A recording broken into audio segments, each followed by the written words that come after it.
Hello my dear friends, you're in the Military of a Summary channel, and today we will discuss the situation in Ukraine on the 28th of January of 2026. Today we have a lots of very interesting updates, so let's start. And according to information we have, we believe that during the next 24-48 hours, the Russians will carry out another massive missile and drone attack through the entire territory of Ukraine, just with one purpose: to deal a critical damage to the entire energy infrastructure of Ukraine. So we came to this conclusion based on this video that was published by pro-Russian sources. This video was published today on the 28th of January of 2026, and here we can see how Russians were attacking raiders and different air defense equipment through the entire territory of Ukraine, especially paying a special attention to its southern and the southeastern parts. Here we can see a lots of episodes of how the Russians were attacking mainly raiders to different air defense systems. And as you can see, according to this video, the Russians managed to destroy a lot of raiders, most likely between the 23rd and the 28th of January of 2026. So what is so important with this video and why we made this decision based on this video? The thing is that, if you remember, during the 20th of January of 2026, the Russians carried out one of the most powerful attacks on the energy infrastructure of Ukraine. So let's discuss the situation details. So this is the attack we are talking about. This attack took place on the 20th of January of 2026, and this was the moment when the energy infrastructure of the city of Kiev collapsed for the first time. So, and right before this massive attack, the Russians on the 19th of January of 2026 published this video. And here we can see the same thing. Here we can see how the special group of Rubicon was attacking different raiders and equipment of air defense forces of Ukraine in the same area, in the southeastern and in the southern parts of Ukraine. So once again, lots of episodes of how Russians with drones were attacking raiders of different air defense systems, and here we can see something like a pattern. First, the Russians show how they destroyed the raiders of the armored forces of Ukraine, and then they attack Ukraine with a significant number of missiles and drones. So now this video was published on the 19th of January, and the next day the Russians carry out a massive attack. Now it's already 28th of January, and according to this pattern, most likely either this night or tomorrow the Russians will do the same.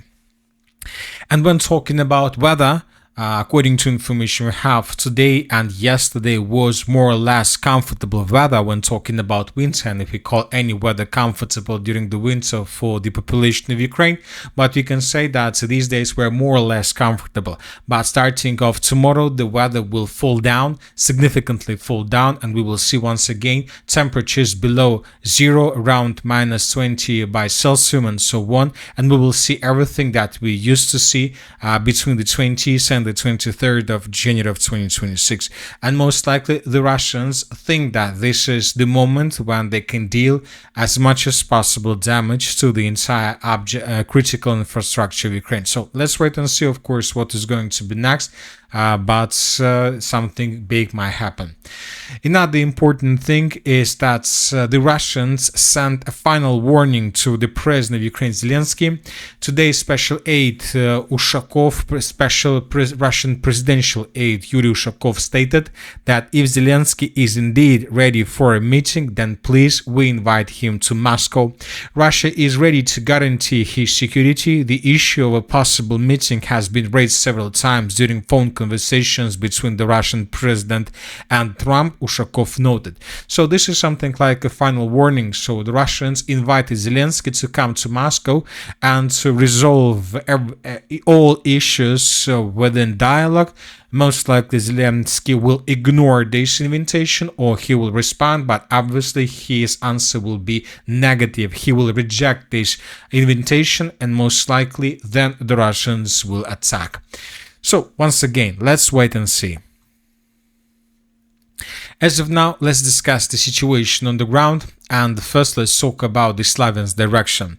The sources are saying, the pro-Ukrainian sources are saying that the Russians has amassed around 80,000 troops and is intensifying its offensive towards Sloviansk. There is intelligence that the Russian armed forces will attempt to increase pressure specifically in the Sloviansk direction. The Russian armed forces have begun actively amassing personnel, are constantly moving troops there, and are providing logistics, says Zaporozhets, a spokesman for the 11th Army Corps of the Ukrainian Armed Forces. So the Russians collected 80,000 troops, and during the previous days the Russians advanced along MO3 road. The Russians continue advancing to the west of the city of Siversk, and according to information we have, the Russians entered the city of Liman. So the question is whether the Ukrainians are ready for this offensive operation, whether the Ukrainians managed to collect or amass themselves in this city as well. And according to videos that were published during the previous 48 hours, it seems that Ukrainians have problems with this. During the previous video, we discussed that, according to information we have, the Russians attacked a train in the area of the city by the name of Barvenkova.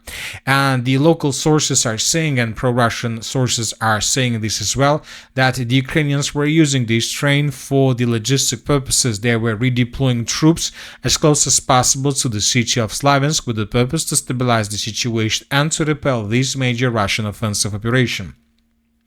Another important video was published yesterday. If you remember, we have already discussed this video as well, and here we can see probably fresh forces that were redeployed in the area of the city of Lazova with the purpose to move these forces further in the eastern direction towards the city of Sloviansk as well. But the Russians discovered this concentration, this military camp, and then the Russians began bombing and attacking this territory with Iskander missiles. The source was reported that there were up to 3 Iskander strikes, and as a result of this attack, most likely the entire camp was completely destroyed. So the Russians collected 80,000 soldiers, and the Ukrainians have huge problems with upcoming reinforcements and reserves because the Russians are trying to control everything. So let's wait and see. The Russians continue offensive. Currently there are very heavy clashes for the city of Liman. The Russians, as you can see, during the previous 24 hours managed to improve their position significantly. They captured almost everything to the east of the city of Liman. Now the Russians are trying to finish the battle for strongholds and for a dense network of the fortifications to the north of the city as well. So we're talking about this pocket. And when Russians finish the battle for this territory, then they will try to advance deeper inside of the city of Liman. The city of Liman is a very important city because there is a very huge forest to the south of the city, almost till the outskirts of the city of Sloviansk, and the distance, let's say, between positions around the settlement of Stara Caravan and the city and the central part of the city of Sloviansk itself is already less than 15 kilometers, which means that Russians using FPV drones will have no problems to attack military objects on the territory of the city of Sloviansk, and most likely, if the city of Liman falls, then most likely the Ukrainians would be forced to announce a complete and mass evacuation of civilian population from the entire Sloviansk-Kramatorsk agglomeration. And most likely by the time the city of Sloviansk falls, most likely the Sloviansk power station would be destroyed as well, which means that from this very moment the civilians will have almost no chances to stay in this agglomeration, and anyway they would be forced to fall back from this territory. As of now, the Russians continue controlling the railway station and the railways in this area, and they're trying to attack, trying to reduce the Ukraine's capabilities. So this is the situation in this area. During the previous 24 hours, as you can see, lots of videos were published of how Ukrainians were trying to redeploy additional forces to the north and to the east, and how Russians were attacking these forces with FPV drones.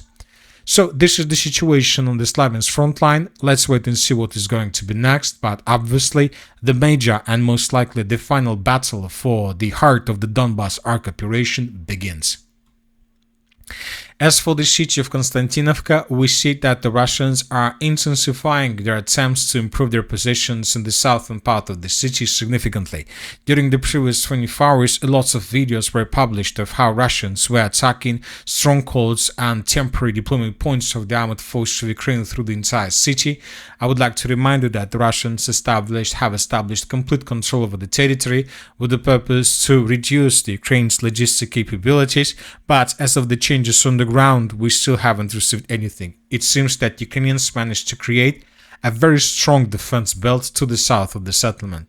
As of the changes, during the previous 12 hours, neutral mappers adjusted their maps, and according to these changes, the Russians improved their positions significantly in the southern part of the settlement of Bereztok, and the Russians continue advancing further.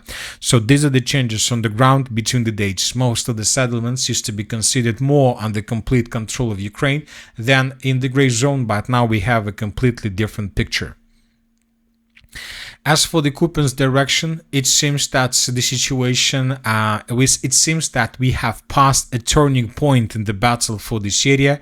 Now we start receiving, after a wave of significant changes in Ukrainian favor during the previous days, we see that something like a turning point has been passed, and now we start receiving more and more updates in Russian favor. Some of them were confirmed, some of them haven't been confirmed, some of them were provided by neutral mappers, some of them by pro-Ukrainian sources, but it seems that the Russians are advancing, and it seems that we are also entering the final stage of the battle for the eastern bank of the river Oskol. As of now, it's very difficult to understand when exactly this part will finish, but the process have already started. At the same time, a very interesting video was published from the territory of the Dvorechno foothold to the north of the city of Kupiansk. This video shows us how Ukrainians of the 16th Military Corps were attacking positions of the armed force of the Russian Federation on the territory of the settlement of Kutkovka. So it seems that the Russians decided to increase their foothold around Dvorechno, and now the Russians began advancing deep inside of the northeastern part of Kharkiv region.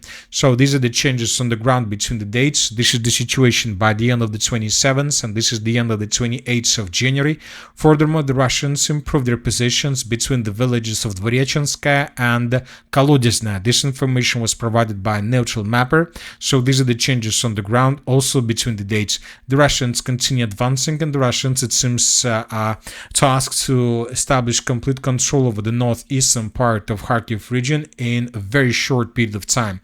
At the same time, the Russians continue their offensive operation along the border between the Volchansk foothold and the Liptsy foothold. As for this territory, the Russians are using heavy flamethrower artillery systems, and they're attacking positions of the armed forces of Ukraine. And usually after attacks with this type of weapon, we might see attempts from the Russian side to attack this territory with infantry. So most likely in coming days, we might see some changes in this direction. As for the Pokrovsk-Dobropolye area, during the previous 12 hours, the biggest updates are coming from the line between the villages of Novodonbass and Belitskaya.